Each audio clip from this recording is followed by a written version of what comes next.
شیب ابی طالب میں آپ صلی اللہ علیہ وسلم کی بما اپنے خاندان کے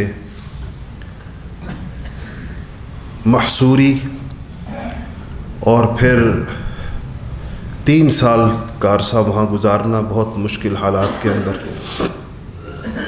اور پھر وہ نکلنے کی جو سبیل اللہ جل شانہ نے بنائی، اس سب کا ذکر ہوا۔ اور یہ سن بنتا ہے 10 نبوی کا، یعنی نبوت کے 10 سال تقریباً ہو گئے اس عرصے میں۔ یہ جو نبوت کا 10واں سال ہے، جس میں آپ کی عمر مبارک 50 برس ہو چکی ہے، اس کو عام الحزن کہتے ہیں۔ عام کہتے ہیں سال کو، اور حزن کہتے ہیں دکھ کو، کہ یہ آپ کے لیے دکھ کا سال تھا۔ اور دکھ کا سال اس لیے تھا کہ اس سال آپ کے لیے تسلی کا باعث، آپ پر انتہائی مہربان و شفیق، اور آپ پر ایک شجر سایہ دار کی طرح اپنا سایہ کیے ہوئے جو چچا ابو طالب تھے، ایک تو ان کا انتقال ہوا، اور آپ کی غم گسار رفیق حیات حضرت خدیجہ الکبریٰ رضی اللہ تعالی عنہا کا بھی انتقال ہوا۔ یہ دونوں انتقال آگے پیچھے ہوئے ہیں، اور کس کا پہلے ہوا ہے، کس کا بعد میں ہوا، اور درمیانی مدت کتنی تھی، اس میں سیرت نگاروں کا اختلاف ہے۔ بعض حضرات یہ کہتے ہیں کہ پہلے حضرت خدیجہ کا ہوا ہے، اور اس کے 35 دن کے بعد جناب ابو طالب کا ہوا ہے، اور بعض یہ کہتے ہیں کہ پہلے ابو طالب کا ہوا ہے، اور ان کے 3 دن کے بعد خدیجہ الکبریٰ رضی اللہ تعالی عنہا کا ہوا ہے، بعض کہتے ہیں 5 دن کے بعد ہوا ہے۔ تو بہرحال یعنی یہ بظاہر ایسے ہے کہ یہ دونوں انتقال ایک ہی مہینے میں، ایک مہینے کے اندر ہی ہوئے ہیں اور آگے پیچھے ہوئے ہیں۔ تو آپ صلی اللہ علیہ وسلم کے لیے اس میں سے حضرت ابو طالب کی عمر، اصل میں تو دونوں کو یہ جو شیب ابی طالب کی محصوری تھی اور اس کی مشکلات تھی، ابو طالب جب شیب ابی طالب سے نکلے تو ان کی عمر 85 برس تھی۔ تو 85 برس کے بوڑھے کے لیے وہ تکلیفیں برداشت کرنا جو وہاں پر 3 سال کا عرصہ تھا، یقیناً سخت تھا۔ اسی لیے بیشتر سیرت نگاروں کا یہ خیال ہے کہ اس کے نکلنے کے چند دن بعد ہی ان کا انتقال ہوا ہے۔ ان کے انتقال کا منظر اس لحاظ سے بڑا دردناک ہے کہ آپ صلی اللہ علیہ وسلم کو جب پتہ چلا کہ ان کا آخری وقت ہے تو آپ تشریف لائے اور چچا کے سرہانے بیٹھے، لیکن وہاں پر ابو طالب کی بدقسمتی کہیں یا جو اللہ کو منظور ہوتا ہے کہ ابو جہل پہلے سے بیٹھا ہوا تھا۔ تو آپ صلی اللہ علیہ وسلم نے کہا کہ آخری وقت دیکھتے ہوئے کہا کہ چچا ایک دفعہ کلمہ پڑھ لیں، قیامت کے دن میرے ہاتھ میں اپنے کلمے کی حجت دے دیں تاکہ میں آپ کے لیے اللہ کے سامنے کھڑا ہو جاؤں، آپ کی میں سفارش کروں اللہ تعالیٰ سے، کلمہ ایک دفعہ پڑھ لیں میرے سامنے۔ تو ابو جہل کہنے لگا کہ ابو طالب، کیا مرتے ہوئے اپنے باپ عبد المطلب کے دین کو چھوڑ دو گے؟ اور بعض سے پتہ چلتا ہے کہا کہ تمہیں لوگ کہیں گے کہ مرتے ہوئے کلمہ پڑھنے کا مطلب ہے کہ تم آگ سے ڈر گئے، جہنم کی آگ سے خوفزدہ ہو گئے۔ تو یہ ڈرنے کا لفظ تو چونکہ آپ کو پتہ ہے کہ عربوں کی لغت میں ہی نہیں تھا، اور ان کے ہاں غیرت اور شجاعت، بہادری یہ ایسی چیز تھی کہ بہت بڑی بھی تھی، اعتدال سے بھی زیادہ بڑی بھی تھی۔ تو آپ صلی اللہ علیہ وسلم کلمہ پیش کر رہے ہیں، اور ابو جہل جو ہے وہ اس کو باپ دادا کے دین پر کھڑا رہنے کی تلقین کر رہا ہے۔ تو ابو طالب کے آخری الفاظ جو سنے گئے وہ تھے کہ علی ملت عبد المطلب، کہ میں اپنے باپ عبد المطلب ہی کی ملت کے اوپر دنیا سے جاؤں گا، نہ کہ رسول اللہ صلی اللہ علیہ وسلم کے کلمے پر۔ تو آپ کے لیے یہ دوسرا صدمہ، 2 صدمے بیک وقت تھے۔ ایک صدمہ ابو طالب کی رحلت کا، ان کی وفات کا، دوسرا صدمہ ان کا بغیر کلمے سے دنیا سے جانے کا۔ اور آپ اتنے دل گرفتہ ہوئے، اس قدر مغموم ہوئے کہ اللہ جل شانہ نے جبرائیل امین کو بھیجا اور وہ آیتیں نازل ہوئیں، انک لا تہدی من احببت ولکن اللہ یہدی من یشاء، میرے حبیب یہ ہدایت کی نعمت جو ہے یہ آپ کے چاہنے سے نہیں ملے گی، یہ ہماری مرضی ہے کہ ہم کس کو دیتے ہیں۔ ولیکن اللہ تعالیٰ کی شان بے نیازی دیکھیں کہ فرمایا انک لا تہدی، آپ نہیں ہدایت دے سکتے، من احببت جس کو آپ چاہیں، ولیکن اللہ یہدی من یشاء جس کو اللہ چاہے گا اس کو اللہ جل شانہ ہدایت دیں گے۔ تو ان کی میں نے پہلے وجہ بتائی آپ کو کہ اللہ جل شانہ کے نزدیک رسول اللہ صلی اللہ علیہ وسلم کے ساتھ مہربانی اور احسان کرنے کے لیے یہ وجہ کافی نہیں ہے کہ کوئی یہ کہے کہ وہ چونکہ میرے رشتہ دار ہیں اس لیے میں ان کے ساتھ مہربانی اور سلوک کرتا ہوں، یا وہ میرا خون ہے، یا وہ میرا قبیلہ ہے، یا وہ میری نسل ہے، یہ وجہ کافی نہیں۔ اللہ چاہتے ہیں کہ جو حضور کے ساتھ تعلق رکھے تو سب سے اہم جہد اس کی یہ کہ وہ محمد الرسول اللہ ہے، ان کو اللہ کا رسول سمجھے سب سے پہلے۔ یہ نہیں کہ چونکہ وہ بھی عرب ہیں ہم بھی عرب ہیں اس لیے ہم ان کو مانتے ہیں، یا وہ بھی قریشی ہیں ہم بھی قریشی ہیں اس لیے ہم ان کو مانتے ہیں، یا وہ میرے چچا ہیں یا میرے بھتیجے ہیں یا میرے بھائی ہیں، یہ جہد کافی نہیں ہے رسول اللہ صلی اللہ علیہ وسلم کے ساتھ تعلق رکھنے کی اور محبت کرنے کی، بلکہ آپ کی جو اصل تعارف ہے اور آپ کو جو دنیا میں بھیجے جانے کا اصل مقصد کہ آپ محمد الرسول اللہ ہیں، سب سے پہلے یہ ماننا ہوگا کہ وہ اللہ کے بھیجے ہوئے نبی ہیں، تب جا کر وہ ایمان اللہ تعالیٰ کے نزدیک معتبر ہوگا۔ تو 45 سال کے لگ بھگ کا عرصہ آپ کا گزرا ہے اپنے اس شفیق چچا کے ساتھ، بہت بڑی مدت ہوتی۔ اور اس کے دوسری جو روایت سیرت نگاروں کی ہے کہ ان کی وفات کے خدیجہ الکبریٰ کی وفات بعد میں ہوئی بعضوں کے نزدیک، اور حضرت خدیجہ الکبریٰ کی عمر جو ہے وفات کے وقت میں تقریباً 64 برس تھی، 64 سے کچھ زیادہ۔ تو 25 سال کا عرصہ آپ صلی اللہ علیہ وسلم کا حضرت خدیجہ کے ساتھ گزرا شادی کے بعد، اور تقریباً ساری اولاد سوائے حضرت ابراہیم کے، سارے بیٹے، دونوں بیٹے، چاروں بیٹیاں، 6 بچے آپ کو اللہ جل شانہ نے حضرت خدیجہ الکبریٰ رضی اللہ تعالیٰ عنہ سے عطا کی، اور وہ بڑی آپ کے ساتھ جو ان کا معاملہ تھا اس پر گفتگو ہوتی رہی ہے۔ تو حضرت خدیجہ کے ساتھ آپ کی جو مدت ہے 25 برس کی، یہ دونوں حادثات ہوئے ایک ہی سال میں، تقریباً ایک ہی مہینے میں، اس لیے اس کو عام الحزن کہا جاتا ہے کہ یہ دکھ کا سال تھا۔ اس کے بعد اسی سال میں آپ کا وہ مشہور سفر ہوا ہے جس کو سفر طائف کہتے ہیں۔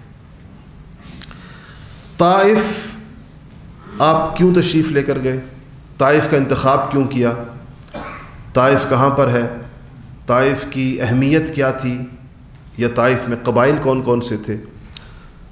یہ ساری وہ چیزیں ہیں جس کا آپ کی نبوت کی محنت کی دعوت کے ساتھ ایک براہ راست تعلق ہے۔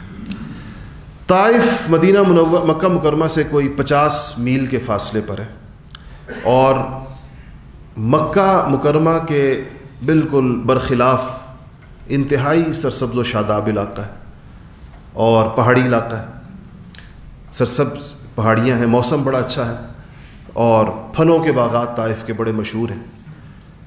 طائف میں جو قبیلہ آباد تھا اس کا نام بنو ثقیف ہے، اور طائف کے قریب ایک اور قبیلہ بھی ہے جس کو بنو حوازن کہتے ہیں، جن کے ساتھ حنین کی جنگ ہوئی تھی، بعد میں آگے فتح مکہ کے بعد اس کا ذکر آئے گا انشاءاللہ۔ تو یہ جو طائف تھا، یہاں جو قبیلہ آباد تھا، اس جگہ مکہ کے قریش کی بھی اور حوازن کی بھی جو دوسرا قبیلہ ان کے قریب تھا، یہ سارے لوگ طائف پر ہر وقت قبضے کے موڈ میں رہتے تھے۔ قریش کے جو مالدار لوگ تھے ان کی زمینیں بھی تھے، طائف میں ان کے باغات بھی تھے، جیسے سرسبز علاقوں میں لوگ اپنے باغات بناتے ہیں یا آج کل جس کو فارم ہاؤسز کہیں، تو اس طرح کی چیزیں ان کی وہاں پر تھیں۔ خاص طور پر قبیلہ بنو مخزوم کے، کچھ اور قریش کی شاخوں کے۔ طائف میں 2 مشہور یا بڑے قبیلے آپ کہہ سکتے ہیں کہ تھے، ان میں سے ایک جو ہے وہ حوالف کہتے ہیں ان کو، یا احلاف کہتے ہیں ان کو، اور دوسرا جو تھا وہ بنو مالک تھے۔ اچھا، میں نے ایک چیز آپ کو پہلے بتائی تھی اور وہ یہاں پر دوبارہ اس لیے بتا دوں کہ بعض سیرت نگاروں کا تو یہ خیال ہے کہ جو معجزہ ہے شق القمر کا، جو آپ صلی اللہ علیہ وسلم کے انگلی کے اشارے سے جو چاند 2 ٹکڑے ہوا، جس کا ذکر قرآن کے اندر بھی موجود ہے اور صحیح احادیث کے اندر بھی موجود ہے، وہ بعض حضرات تو یہ کہتے ہیں کہ وہ ہجرت حبشہ سے پہلے ہوا ہے۔ اکثریت سیرت نگاروں کی یہ کہتی ہے کہ یہ ان دونوں وفاتوں یعنی ابو طالب اور حضرت خدیجہ اور طائف کے سفر کے درمیان ہوا، یعنی یہ جو اب جس جگہ پر ہم ہیں زمانی اعتبار سے یہ اس وقت کے اندر یہ ہوا ہے۔ کہتے ہیں اور اس کی وجہ یہ بنی کہ جب یہ دو اہم لوگ جن کی وجہ سے آپ کو اسباب کے درجے میں بہت تعاون حاصل تھا، ان دونوں کی وفات کے بعد حضرت خدیجہ سے بھی قریش جو تھے وہ ان کا بھی بہت زیادہ لحاظ کرتے تھے۔ ایک تو حضرت خدیجہ رضی اللہ تعالی عنہا کی رشتہ داریاں تھیں بہت زیادہ قریش کے سرداروں سے جا بجا، دوسرا یہ کہ وہ خود بڑی سخی خاتون تھیں ابوبکر صدیق کی طرح، اور لوگ ان کی سمجھداری کے، ہوشیاری کے، پاکیزگی کے اور ممنون احسان تھے لوگ سارے ان کے۔ تو جس آدمی کے احسانات ہوتے ہیں لوگ اس کا لحاظ کرتے ہیں، تو خدیجہ کا بھی لحاظ ہوتا تھا، ابو طالب کا تو ہوتا ہی ہوتا تھا ان کی عمر کی وجہ سے، ان کی سرداری کی وجہ سے۔ تو وہ یہ لکھا ہے کہ آپ تشریف فرما تھے مینا کے آس پاس کسی جگہ، تو یہ بڑے بڑے لوگ سارے کے سارے موجود تھے۔ ابو جہل تھا اور نضر ابن حارث تھا اور اسود ابن یغوث تھا، یہ سارے کے سارے لوگ وہاں موجود تھے۔ تو انہوں نے حضور اکرم صلی اللہ علیہ وسلم سے گویا کہ فیصلہ کن بات کرنی چاہیے اور اپنی طرف سے آپ کو عاجز اور آپ کو بے بس کرنے کی ایک ترکیب نکالی اور کہا کہ چلو محمد اس پر بات ہو صلی اللہ علیہ وسلم کہ تم اگر نبی ہو اللہ تعالیٰ کے، تمہیں اللہ نے نبی بنا کر بھیجا ہے، تو اس چاند کو 2 ٹکڑے کر کے دکھا دو۔ تو جب انہوں نے یہ کہا تو رسول اللہ صلی اللہ علیہ وسلم نے انگلی کا اشارہ کیا اور ان سے کہا کہ وہ دیکھو، اور جیسے ان لوگوں نے آسمان رات کا وقت تھا چاند کی طرف نگاہ اٹھائی تو چاند 2 ٹکڑے پھٹ کے ایک جبل ابی قبیس کے اوپر کھڑا تھا اور دوسرا ٹکڑا جو جبل قیقعان کے اوپر، یہ 2 مکہ کے اطراف کے جو 2 پہاڑ تھے، 2 ٹکڑے اس کی طرف یوں بیچ میں سے شق ہو کر کھڑے ہوئے تھے۔ یہ لوگ اپنی آنکھیں مل مل کے بار بار دیکھ رہے تھے اس منظر کو کہ آدھا ادھر ہے اور آدھا ادھر ہے، اور آپ نے فرمایا کہ اشہدو اشہدو، گواہ رہو کہ تمہارا یہ مطالبہ میں نے اللہ کے حکم سے پورا کر دیا ہے۔ اس پر قرآن کی آیت اتری اقتربت الساعۃ وانشق القمر، کہ قیامت قریب آئی اور چاند 2 ٹکڑے ہو گیا، اور اس کو سن کر بجائے اس کے کہ اللہ کی اس نشانی کو دیکھ کر وہ پڑھتے لا الہ الا اللہ محمد الرسول اللہ، ان بدبختوں کے نصیب میں کلمہ نہیں تھا۔ وَإِن يَرَوْا آیَةً يُعْرِضُوا وَيَقُولُوا سِحْرٌ مُسْتَمِرٌ، قرآن کہتا ہے کہ میری اللہ کی اتنی بڑی نشانی دیکھ کر بھی منہ پھیرا اور کہتے ہیں یہ تو کوئی بہت پکا جادوگر ہے، یہ تو کوئی بہت بڑا جادو ہے جو اس نے دکھایا۔ تو یہ فرمائشی معجزوں کے اوپر لوگ ایمان نہیں لاتے، اس لیے انبیاء علیہ الصلوۃ والسلام، نبی کریم صلی اللہ علیہ وسلم نے ایسے اللہ نے ان کی صداقت کے لیے یہ مواقع ان پر حجت اس طرح ایک ایک کر کے تمام کی۔ تو بعض حضرات کے خیال میں یہ جو واقعہ ہے یہ اس موقع پر پیش آیا طائف جانے سے پہلے، بات طائف کی ہو رہی تھی۔ تو طائف جب آپ گئے تو آپ نے وہاں پر طائف میں نے آپ کو بتایا کہ 2 قبائل تھے، ایک کا نام یعنی یہ ثقیف کی 2 شاخیں تھیں، بنو ثقیف کی، ایک کو بنو مالک کہتے ہیں اور ایک کو احلاف کہتے ہیں۔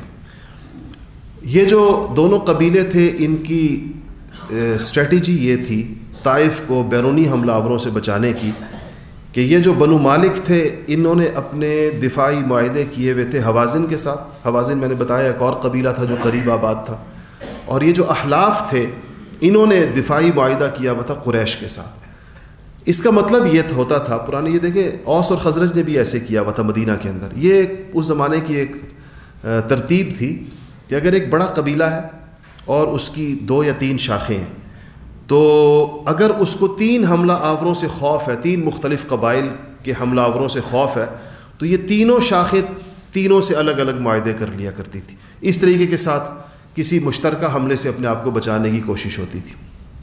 تو آپ صلی اللہ علیہ وسلم کو ان ساری باتوں کا پتہ تھا۔ دوسرا جیسا میں نے بتایا کہ طائف بڑی اہم جگہ تھی اس اعتبار سے کہ وہاں قریش کی آمد و رفت بھی تھی، اور وہ آپ صلی اللہ علیہ وسلم کو خیال آیا کہ اگر اس کو دعوتی مرکز بنایا جائے یا یہاں پر کچھ لوگ تیار ہو جائیں تو یہ چیز قریش کو دین کی طرف متوجہ کرنے میں مددگار ہو سکتی ہے۔ تو آپ تشریف لے گئے، تو آپ اس شاخ کے پاس گئے ثقیف کی، احلاف کے پاس، جن کا دفاعی معاہدہ قریش کے ساتھ تھا. تو اس کا ایک بہت مشہور سردار تھا، اس کے 3 بیٹے تھے. ایک کا نام عبد یا لیل تھا، دوسرے کا نام مسعود تھا، تیسرے کا نام حبیب تھا. آپ ان تینوں بھائیوں کے پاس یک کے بعد دیگرے گئے، لیکن ان تینوں نے آپ صلی اللہ علیہ وسلم کو بہت ہی نازیبا کلمات کے ساتھ، انتہائی بے اکرامی کے ساتھ اور انتہائی بدتمیزی اور بد تہذیبی کا معاملہ آپ کے ساتھ کیا. آپ نے جب ایک کو کہا کہ مسلمان اسلام پیش کیا، تو اس نے کہا کہ خدا نے کیا اپنے کعبے کے پردے پھاڑنے کے لیے تمہیں نبی بنا کے بھیجا؟ مطلب کعبے کا پردہ پھاڑنے کا مطلب ہوتا تھا اللہ تعالیٰ کی توہین، نعوذ باللہ. دوسرے نے کہا کہ کیا اللہ کو تمہارے علاوہ کوئی نبی نہیں ملا تھا کہ تمہیں ہی نبی بنا کے بھیجتے؟ اور تیسرے نے کہا کہ خدا کی قسم میں تو تم سے بات نہیں کرنا چاہتا، کیونکہ اگر تم جھوٹے ہو تو جھوٹے سے ویسے بات نہیں کرنی چاہیے، اور اگر تم سچے ہو، نبی ہو واقعی، تو ایسا نہ ہو کہ تمہارا انکار کر کے میرے اوپر کوئی مصیبت آ جائے. اس پر انہوں نے بس نہیں کیا. آپ نے ان سے کہا کہ دیکھو ٹھیک ہے، تم تینوں نے میری دعوت رد کر دی، یک کے بعد دیگرے گئے. ایک کام کرنا کہ تم نے مجھے جو جواب دیا ہے یا میرے ساتھ تم لوگوں نے جو معاملہ کیا ہے، اس کو اپنی ذات تک محدود رکھو، اس کا افشا نہ کرو، اعلان نہ کرو، مجھے طائف میں لوگوں سے بات کرنے دو. آپ کا مطلب یہ تھا کہ طائف میں یہ تو سردار ہے، قبائلی معاشرت ہے، اگر یہ بتائیں گے کہ ہم نے یہ معاملہ کیا تو پھر سارے لوگ اسی معاملے پر اتر آئیں گے. اور دوسرا یہ کہ آپ یہ بھی نہیں چاہتے تھے کہ یہ خبر مکہ مکرمہ جائے کہ آپ کا جو طائف کا سفر تھا وہ اتنا دیکھنے کے اندر یہ بظاہر ناکام ہوا ہے. لیکن انہوں نے، ظاہر بات ہے جو اتنے بد تہذیب لوگ ہوں، انہوں نے آپ کی یہ بات کہاں رکھنی تھی. انہوں نے نہ صرف یہ کہ لوگوں کو بتایا، بلکہ انہوں نے ہی شہر کے اوباشوں کو اور آوارہ لڑکوں کو آپ کے پیچھے لگا دیا کہ وہ آپ کو پتھر مارے. آپ نے اس سفر میں رفاقت کے لیے اپنے ساتھ حضرت زید ابن حارثہ کو رکھا تھا، جو آپ کے منہ بولے بیٹے تھے، یہ ساتھ تھے. حضرت زید نے اس موقع کے اوپر سرفروشی اور جانثاری کی بڑی مثال قائم کی، کیونکہ دونوں نہتے تھے، پتھر آ رہے تھے، اور جو پتھر آتا حضرت زید کبھی آپ کے دائیں ہوتے، کبھی آپ کے آگے ہوتے، کبھی آپ کے جہاں جس طرف سے پتھر، اور وہ یہ پتھر سب سے زیادہ حضرت زید کو لگے 3 جگہ سے، تو ان کا سر پھٹا اس کی وجہ سے، ان پتھروں کی وجہ سے، اور سارے لہو لہان ہو گئے زید ابن حارثہ. آپ صلی اللہ علیہ وسلم کو بھی پتھر لگے، اور آپ کے جسم مبارک کے اندر اتنا خون بہا کہ آپ کے جوتے آپ کے پاؤں کے ساتھ چپک گئے بالکل. اس حال میں آپ طائف سے نکلے باہر. تو جیسے میں نے آپ کو بتایا کہ مکہ والوں کی جائیدادیں تھیں طائف کے اندر، باغات تھے. مکہ کا مشہور سردار ہے ربیعہ، اس کے 2 مشہور بیٹے ہیں جن کا ذکر غزوہ بدر میں زیادہ آئے گا. ایک کا نام عتبہ تھا اور ایک کا نام شیبہ تھا. عتبہ اور شیبہ 2 مشہور سرداران قریش ہیں جو ربیعہ کے بیٹے تھے. اس شیبہ کا، عتبہ کا بیٹا جو ہے وہ ولید ابن عتبہ، اس کا ذکر بھی بدر میں آئے گا.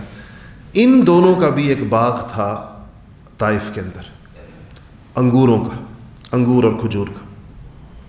تو آپ صلی اللہ علیہ وسلم جب تھوڑا، ظاہر بات ہے باغات مرکزی شہر سے تھوڑا سا باہر ہوتے ہیں، تو آپ یوں طائف سے جب باہر نکلے تو وہ باغ نظر آیا، تو آپ پناہ لینے کے لیے اس باغ میں چلے گئے تاکہ جو لوگ پیچھے ہیں ان سے جان چھوٹے. تو آپ وہاں جا کر بیٹھے باغ میں، تو یہ دونوں بھائی جو قریشی تھے، مکہ کے تھے، اپنے باغ میں آئے ہوئے تھے، اس وقت موجود تھے اپنے باغ. انہوں نے دور ایک چھپر تھا جس کے نیچے یہ بیٹھے ہوئے تھے، آپ صلی اللہ علیہ وسلم کو داخل ہوتے ہوئے دیکھا، اور دیکھا کہ آپ ایک درخت کے نیچے تشریف فرما ہو گئے. تو ان کا ایک غلام تھا جو عیسائی تھا، عداس نام تھا اس کا. تو انہوں نے اپنے غلام کو ایک برتن کے اندر انگور کے خوشے ڈال کر دیا، کہ کہا کہ جاؤ ان کو کھلا دو. تو وہ عداس لے کر آیا وہ قاب جس کے اندر انگور کے خوشے تھے، آپ کے سامنے رکھے. تو آپ نے بسم اللہ الرحمن الرحیم پڑھ کے انگور کی جانب ہاتھ بڑھائے.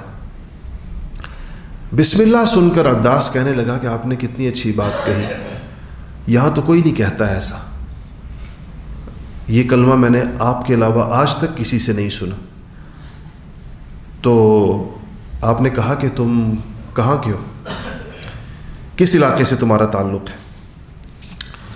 تو اس نے کہا کہ میرا تعلق نینوا سے ہے، نینوا سے۔ آپ نے کہا کہ اچھا، تو تم یونس ابن متہ کے گاؤں علاقے کے ہو، سیدنا یونس علیہ السلام کے گاؤں کے۔ تو وہ اور چونکا، اس نے کہا کہ آپ یونس کو کیسے جانتے ہیں؟ تو آپ نے فرمایا کہ یونس بھی اللہ کے نبی تھے، میں بھی اللہ کا نبی ہوں، یعنی وہ نبوت میں میرے بھائی تھے۔ اس بات کو سن کر عداس نے آپ کے سر کو بوسہ دیا، آپ کے ہاتھوں کو بوسہ دیا، آپ کے پاؤں چومے۔ تو وہ دونوں بھائی دیکھ رہے تھے وہاں سے یہ منظر کہ جس غلام کو ہم نے انگور دے کر بھیجا ہے وہ تو اب ان کے ہاتھ اور پاؤں چوم رہا۔ تو جب واپس آئے تو انہوں نے اس سے کہا کہ کیا ہوا، تم کس طرح کیوں ان کے ہاتھ پاؤں چوم رہے تھے؟ تو اس نے کہا کہ یہ یونس ابن متہ کو جانتے تھے اور وہ بھی اللہ کے بہت نیک بندے اور نبی تھے، اور یہ بھی اللہ کے نبی۔ تو یہ سن کر ان دونوں کو بڑا غصہ آیا اور انہوں نے بڑا اس کو ڈانٹا ڈپٹا اور اسے کہا کہ تم عیسائی ہو، اپنے مذہب کے اوپر قائم رہو، تمہارا مذہب ان کے مذہب سے اچھا ہے اور ان کے مذہب کے اوپر تم نے نہیں آنا۔ خیر، جب آپ طائف سے نکلے تو آپ نے وہ آپ صلی اللہ علیہ وسلم دل گرفتہ تو تھے، اور لیکن آپ کی جو سب سے مشہور دعا ہے اس موقع پہ جو آپ نے اللہ جل شانہ سے فرمائی وہ یہ تھی کہ آپ نے کہا کہ جس کا ترجمہ یہ بنتا ہے اللہم الیک اشکو ضعف قوتی، اے اللہ میں اپنی کمزوری اور اپنی تدبیر کی کمزوری کی یا اللہ فریاد تجھ سے کرتا ہوں، یعنی میری تدبیر کمزور تھی کہ ان لوگوں نے جو ہے وہ میری دعوت قبول نہیں کی، وقلت حیلی وہوانی علی الناس، اور یا اللہ میں لوگوں کے اندر اپنی اس بے توقیری جن لوگوں نے میرے ساتھ کیا اس کی بھی فریاد تجھ سے کرتا ہوں۔ یا ارحم الراحمین انت رب المستضعفین، اے سب رحم کرنے والوں سے زیادہ رحم کرنے والے تو کمزوروں کا رب ہے، ضعیفوں رب المستضعفین، تو ضعیفوں کا رب ہے۔ اور الی من تکلنی، یا اللہ تو مجھے کن کے حوالے کرے گا؟ الی عدو بعید یتجہمنی، یا اللہ تو مجھے کسی ایسے غضبناک اور ترش روح دشمن کے حوالے کر دے گا کیا جو میرے اوپر چڑھ دوڑنے کو تیار ہے، یا کسی دوست کی طرف؟ اور پھر کہا کہ یا اللہ اگر تو مجھ سے ناراض نہ ہو تو پھر مجھے کسی کی پرواہ نہیں ہے، یعنی جو کچھ ہوا مجھے اس کی کوئی پرواہ نہیں، جو اس کے لئے تیری ناراضگی سے میں ڈرتا ہوں، اور یا اللہ میں تیرے چہرے کے نور کے صدقے سے دعائیں مانگتا ہوں، جس اس وسیلے سے دعائیں مانگتا ہوں جس کی وجہ سے سارے اندھیرے چھٹے ہیں اور جو ساری ظلمتوں کے اندر سب سے اس طرح طویل دعا ہے۔ تو جب آپ آگے چلے تو اگلی بات وہ حدیث ہے جو حدیثی کتابوں میں موجود ہے کہ اما عائشہ رضی اللہ تعالی عنہا نے، ظاہر بات ہے کہ یہ مدینہ کی بات ہوگی، اما عائشہ کی رخصتی تو مدینہ میں ہوئی ہے، اور ظاہر بات ہے کہ یہ احد کے بعد کی بات ہے، احد 3 ہجری میں ہوئی ہے۔ اما عائشہ نے ایک دن رسول اللہ صلی اللہ علیہ وسلم سے پوچھا، احد کی تفصیلات آپ کو تو ابھی ہم نے نہیں پڑھی، احد غزوہ احد آپ کے لیے انتہائی صدمے والی جنگ تھی، آپ کو پتہ ہی ہے، کچھ نہ کچھ آپ نے سنا ہوگا کہ اس میں کیا ہوا تھا۔ تو اتنے بڑی تعداد میں شہداء، پھر سیدنا امیر حمزہ کی شہادت، پھر اور ساری چیزیں، تو پھر آپ کا خود زخمی ہونا اس کے اندر، دندان مبارک کا شہید ہونا۔ تو اما عائشہ صدیقہ رضی اللہ تعالی عنہا نے ایک دن پوچھا کہ یا رسول اللہ کیا آپ کے اوپر احد سے زیادہ سخت بھی کوئی دن آپ کی زندگی میں گزرا ہے؟ تو آپ نے فرمایا کہ ہاں عائشہ، احد سے زیادہ سخت دن طائف کا دن تھا۔ اور جب میں پھر فرمایا، حدیث کے اندر یہ طائف کا سارا قصہ تو وہاں نہیں ہے، شاید سنایا ہوگا، لیکن جو حدیث میں اگلی بات اس کے بعد آتی ہے کہ آپ نے فرمایا کہ عائشہ جب میں نکلا، میں نے عبد یالیل کو دعوت دی، مسعود کو دی، حبیب کو دی، یہ ذکر تو کیا. تو کہا جب میں وہاں سے نکلا تو قرن الثعالب ایک جگہ ہے، میں وہاں پہنچا تو مجھے کچھ افاقہ ہوا، ان کے حملے سے باہر نکلا، یعنی وہ ان سے جان چھوٹی اوباشوں سے. تو مجھے ایک دم میں نے جو سر اٹھا کے دیکھا تو جبرائیل امین کو بادلوں کے اندر دیکھا، آسمان کی طرف. جبرائیل نے مجھے آواز دی آسمان سے، میں نے آنکھ اٹھا کے دیکھا تو بادلوں کے اندر جبرائیل امین نظر آئے. جبرائیل نے کہا کہ اے نبی، اللہ تعالیٰ نے آپ کی قوم نے آپ کے ساتھ جو معاملہ کیا اور جو کچھ کیا اور جو کہا اللہ نے سن لیا، اور یہ میرے ساتھ پہاڑوں کا فرشتہ ہے، ملک الجبال، پہاڑوں کا فرشتہ، اس کو اللہ نے میرے ساتھ بھیجا، اور آپ کی یعنی جس کو آج کل ہم کہہ رہے ہیں کہ آپ کے ڈسپوزل پر ہے. آپ نے فرمایا کہ اس کے بعد ملک الجبال میری طرف نے مجھے آواز دی، کہا کہ اے محمد صلی اللہ علیہ وسلم، مجھے اللہ نے آپ کے پاس بھیجا ہے اور میں ملک الجبال ہوں، میں پہاڑوں کا فرشتہ ہوں. یہ سارے پہاڑ میرے تصرف میں، اللہ تعالیٰ نے اس کو میرے ہاتھ میں ان کی قوت عطا کی ہوئی ہے. اب آپ جو چاہے حکم دیں. اگر آپ کہیں تو یہ جو طائف کے دونوں طرف کے پہاڑ ہیں، ان دونوں پہاڑوں کو اندر میں یوں ملا دوں اور اس کے درمیان بسنے والی ساری قوم جس نے آپ کے ساتھ یہ کیا، تو مطلب ان کو پیس کے رکھ دیا، جس کو چٹنی بنانا کہیں کہ وہ ان کے بنا دی جائے. تو آپ نے فرمایا کہ حضرت عائشہ سے فرمایا کہ عائشہ میں نے کہا، میں نے جواب یہ دیا کہ میں اللہ تعالیٰ سے یہ امید رکھتا ہوں کہ یہ تو انہوں نے تو میری بات نہیں مانی، لیکن ان کی نسل میں ایسے لوگ پیدا ہوں گے جو اللہ کی توحید کو ماننے والے ہوں گے.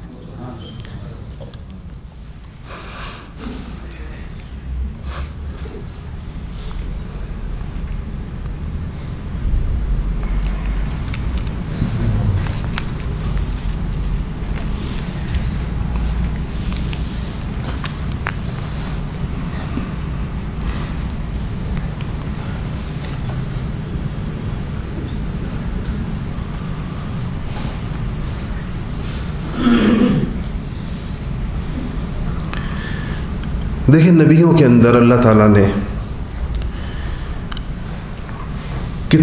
کیسا حوصلہ اور کیسا ظرف اور کتنی مہربانی اور کتنا ان کے اندر ایک کہ فرشتہ اللہ کی طرف سے آیا ہے، کسی مخلوق کی طرف سے نہیں آیا، اور جبرائیل لے کر آئے ہیں. یہ فرشتہ جبرائیل کے بغیر بھی آ سکتا تھا. جبرائیل کا لانا اللہ تعالیٰ کی ایک گویا کہ اس پیغام رسانی کی اہمیت کے لیے تھا کہ جبرائیل وحی لے کر آتے تھے. آج وہ فرشتے کو لے کر آئے ہیں اپنے ساتھ.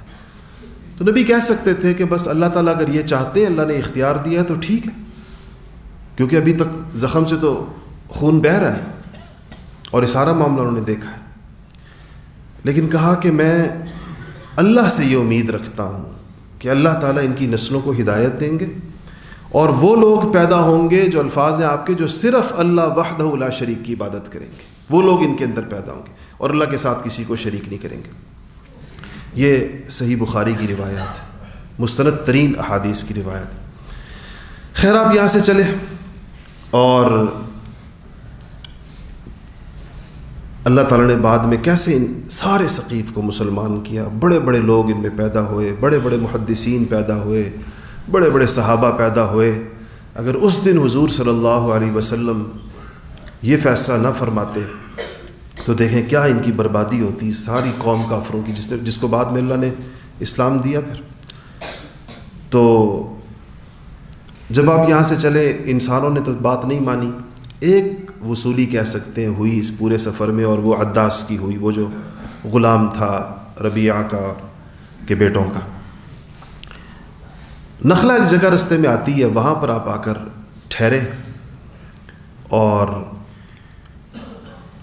رات کو قرآن پڑھ رہے تھے کہ جنوں کی ایک جماعت قرآن سننے کے لیے وہاں سے گزر رہی تھی کہیں سے.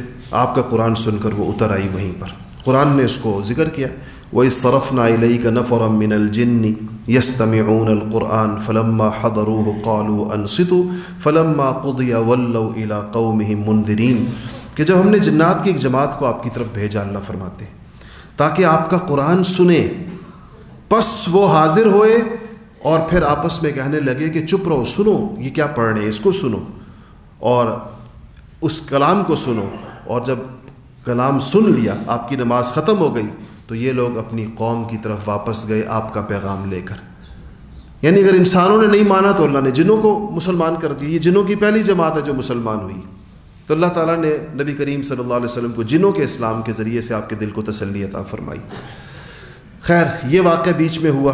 یہ لمبی قرآن شریف کی کافی لمبی آیات ہے، سورہ احقاف کے اندر موجود ہے ساری کی ساری. ادھر سے نکل کر، اس مقام سے نکل کر آپ مکہ کے پاس پہنچے تو آپ کے ذہن میں یہ بات رہے کہ مکہ خبر پہنچ چکی ہوگی. 10 دن آپ کا قیام رہا ہے. طائف کا یہ سفر تقریباً 10 دن کا تھا، بعض حضرات کہتے ہیں 13 دن کا تھا. تو آپ جب پہنچے تو زید ابن حارثہ نے کہا کہ یا رسول اللہ، ہم مکہ میں کیسے داخل ہوں گے؟ مطلب ان کا یہ تھا کہ ان لوگوں کے تو حوصلے بہت بلند ہو گئے ہوں گے کہ اب تو طائف سے بھی یہ العیاذ باللہ اس طریقے کے ساتھ واپس آ رہے ہیں. تو یہ لوگ تو آپ نے فرمایا کہ زید، اللہ تعالیٰ اس مشکل سے ہمیں انشاءاللہ ضرور رہائی عطا فرمائے گا، نکالے گا اللہ پاک. تو آپ نے غار حرا کے پاس قیام کیا اور آپ نے اس طرح داخل ہونے کی بجائے کسی کی پناہ لے کر مکہ میں داخل ہونے کا فیصلہ کیا. اس سے آپ اندازہ لگائیں انبیاء علیہ الصلوۃ والسلام کس طریقے کے ساتھ ان کی اسٹریٹجی کیا ہوتی ہے، وہ کس طریقے کے ساتھ اپنی ترتیب مرتب کرتے ہیں. 3 بڑے لوگوں کی طرف آپ نے یک کے بعد دیگرے پیغام بھیجا. پہلا پیغام اخنس ابن شریق، مشہور سردار ہے، اس کے پاس بھیجا. تو اس نے کہا کہ میں قریش کا حلیف ہوں، میں آپ کو پناہ نہیں دے سکتا. دوسرا پیغام آپ نے سہیل ابن عمرو کے پاس بھیجا. سہیل نے بھی کہا کہ جی میری پناہ آپ کو فائدہ مند نہیں ہوگی. تیسرا پیغام آپ نے بھیجا مطعم ابن عدی کے پاس. اب اس میں وقت نہیں ہے ہمارے پاس، ورنہ میں آپ کو بتاتا کہ آپ نے اس میں کتنی غیر معمولی ہوشیاری کا ثبوت دیا. کیا نبی تو ہوتے ہی سب سے دنیا کے ہوشیار ترین لوگ ہیں. پیغام آپ نے خزاعہ جو قبیلہ تھا جس نے آ کر بنی جرہم کو ختم کیا تھا مکہ سے، اور جو قریش کے مقابلے میں ایک دوسرا قبیلہ، گویا کہ قریش کو اگر کوئی ریپلیس کر سکتا تھا مکہ کے اندر تو وہ یہ خزاعہ تھے. تو ایک تو اس کے بندے کے ذریعے بھیجا، اور اس کو بھیجا مطعم ابن عدی جو پوتا تھا نوفل کا، اور نوفل عبد المطلب کے بنو ہاشم کے مقابلے کے اندر ایک قوت تھی مکہ مکرمہ کی. تو آپ نے مطعم کو جب پیغام بھیجا تو مطعم نے آپ کے پیغام کو مان لیا، اور اس نے کہا کہ اپنے بیٹوں کو بلایا، ان سے کہا کہ ہتھیار پہنو، اور میں نے محمد کو صلی اللہ علیہ وسلم امان دیے، اور خود آیا اپنے بیٹوں اور بھتیجوں سمیت غار حرا کے پاس، آپ کو اپنے ساتھ لیا. مکہ میں داخل ہوتے ہوئے اس نے اعلان کیا کہ اے مکہ والو، میں مطعم ابن عدی، میں نے محمد کو پناہ دی صلی اللہ علیہ وسلم، اور یہ میری پناہ کے اندر ہے. اور اس کے بعد آپ سے پوچھا کہ آپ کہاں جائیں گے؟ آپ نے فرمایا میں بیت اللہ جاؤں گا. آپ بیت اللہ تشریف لائے، حجر اسود کو بوسہ دیا، طواف کیا، اور پھر مطعم کے ساتھ چلتے ہوئے اپنے گھر تشریف لے گئے مکہ میں. یہ مطعم، ان کے بیٹے ہیں جبیر ابن مطعم، بعد میں مسلمان ہوئے. تو جبیر بدر کے اندر کافروں کی طرف سے تھے، اور مطعم بدر سے پہلے دنیا سے چلے گئے، اسلام نصیب نہیں ہوا. تو جب بدر کے اندر یہ 70 بڑے مشرک سردار قید ہو گئے، 70 تو مارے گئے، 70 قید ہو گئے، بڑے لوگ قید ہو گئے. تو ان میں سے کچھ سرداروں کی سفارش آئی کہ ان کو چھوڑ دیا جائے.